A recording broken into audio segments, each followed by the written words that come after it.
At si Kasas yung CEO, Paul, yung isang nakikita kong best example doon, no? Binibenta. Yung anak niya ngayon, tinitraining niya na sa entrepreneurship. Kaya pinagmamasdan ko yung mga galaw ni CEO Paul, kasi ahead siya dun sa movement na yun na tayo negosyante.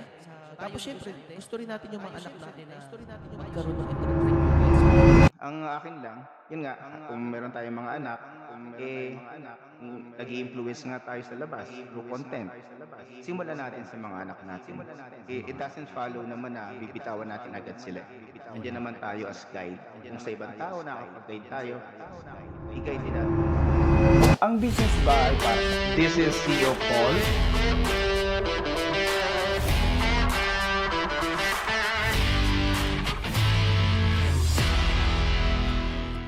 Pagtapos nun, syempre, pabatiin ko rin naman si CEO Paul kasi nadadaanan ko yung coffee shop ng kanyang anak. Speaking of anak, 'di ba? Sabi ni Sir Archie, gustong mapanood natin, no, ng mga anak natin, yung mga, bakit paano ba natin 'to nagawa? Ano yung way of thinking natin? At si Kasas yung CEO Paul, yung isang nakikita kong best example doon, no? Bineventure niya na yung anak niya ngayon, tinitraining niya na sa entrepreneurship. Kaya pinagmamasdan ko yung mga galaw ni CEO Paul, kasi ahead siya dun sa movement na yun na tayo negosyante. Tapos syempre, gusto rin natin yung mga anak natin na magkaroon ng entrepreneurial spirit. Si CEO Paul, nandoon na, no, binabaybay niya na yon. Paano yung training? Paano yung tamang paano natin ma-convert o ma-develop yung mga anak natin through entrepreneur sila nang hindi, ito anak, ito 1 million, bahala ka na. Hindi yung ganun no? Pero si Kasasya si Opol, natututo ako sa pag subaybay sa kanilang mga progress ng anak niya. Si Opol, bati naman po kayo at welcome natin yung batch 5. Pakilala na rin saka konting insights. Kasasyang si Opol, please. Gandang umaga po. Good morning, everyone. Teka, Dinig pa. napapansin ko, ang gaganda na ng mga microphone Good job, good job. Si Opol, please. Umaga and una sa lahat. Salamat, Kasosyong Arvin. At ayun, medyo na busy din ako. Hindi ako nakadalaw ng mga nakarang araw. So sana makita yung mga batch 5. At yun, ano na lang. Welcome sa batch 5. Nakita ko yung pag-join nyo dun sa ating group chat sa Facebook, sa Messenger.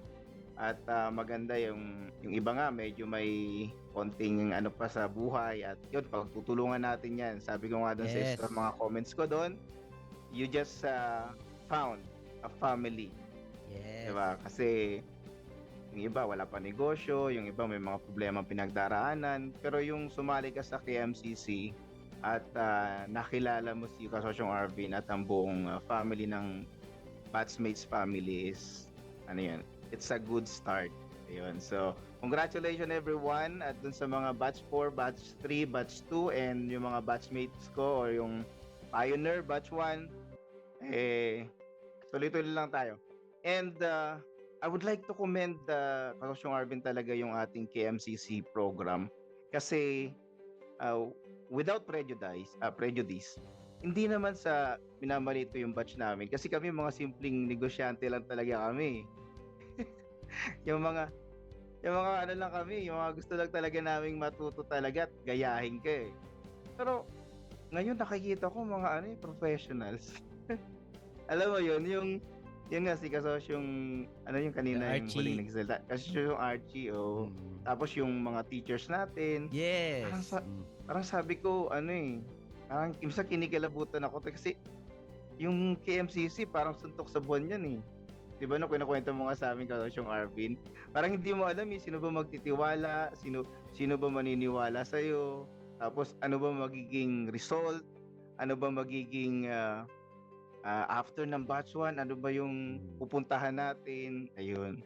So unti-unti nakikita ko yung yung patutunguhan natin at well, ayoko naman mag-force ka pero kung may batch 6, okay lang 'yan. Magiging masaya kami kasi kami yung kami yung behind the back mo na whatever happens, yung tipong sabi nga nila sa business, sa buhay, sa society, ang magbabash lang sa'yo yung mga taong mas mababa sa'yo. Diba? So kapag ako maapektuhan ako personally kapag si Kasosyong Arvin yung ano sa akin nag-bash sa akin O yan, yung nag-silent sa akin. Pero yung kahit kamag-anak ko, i-bash ako sa ginagawa ko, hindi ako maapektuhan. Sabi ko nga dun sa isang kasosyo na sa batch 5, nakalimutan ko lang yung pangalan. Pag nagkaroon ka ng tiwala sa sarili mo at sa ginagawa mo, everything else around your community is just a noise. Diba? Noise lang yun. Magulo lang yun. Ayun. So magpatuloy tayo mga kasosyo. I don't want to take much of your time. At tungkol naman doon sa sinasabi ni Kasosyong Arvin, yes, gusto kong maging kahit pa paano ma-impart sa inyo yon. Kahit nga yung family ko nga, hindi rin masyadong talagang sa online. Pero ini-involve ko sila. Yung makita na, gusto ko, sabi ko sa family ko, yung ginagawa natin, hindi natin kayang i-influence sa marami kung hindi nakikita online. There's no other way ngayon sa buhay natin, sa sitwasyon natin, na makapag-influence ka ng mas maraming tao kung hindi mo ilalagay online. So, yun, kinukwento na namin, nakikita nyo naman siguro kahit papaano, medyo hindi nga lang ganun ka kami. Pero sinishare namin yung papaano ko bigyan ng business yung mga anak ko. Kahit yung isa nga, underage pa yon, si Chanel, yung may-ari ng Coffee Print. Yes. Ayan. So, kasi ang goal ko kasi sa family ko is, sabi ko nga pa, nagkukwentuhan kami, ano yung kwentong mahirap mo?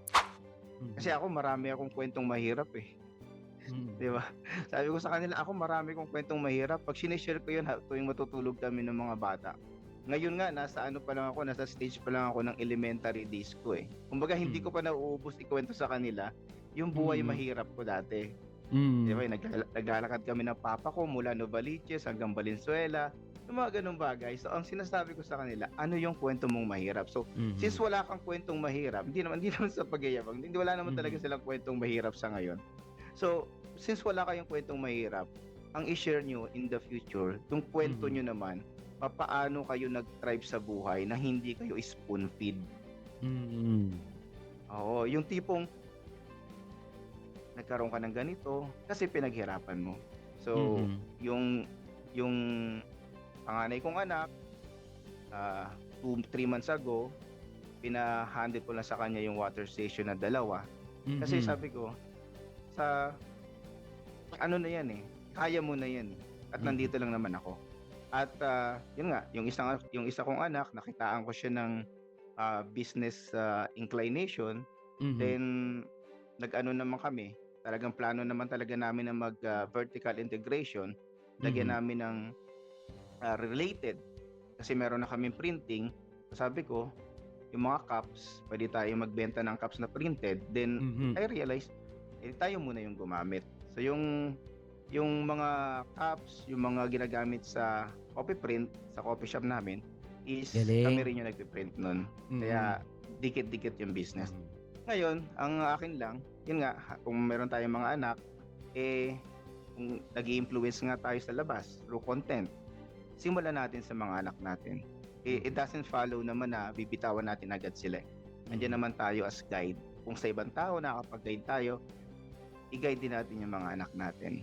And yun lang, salamat Kasosyong Arvin. Yun. And sa future naman, siguro yung future plans ko, big plans na future naman is, tsaka ko na i-share yung details, pero all about yun sa CEO Paul Productions. Yun, no? Yun naman yung aking future plans na kino-conceptualize ko pa ngayon. In the next future, mag-i-invite din kami. Kapag siya yung nagba-vlog, mag-i-invite kami dito sa KMCC Tambayan na resource person para suportahan natin.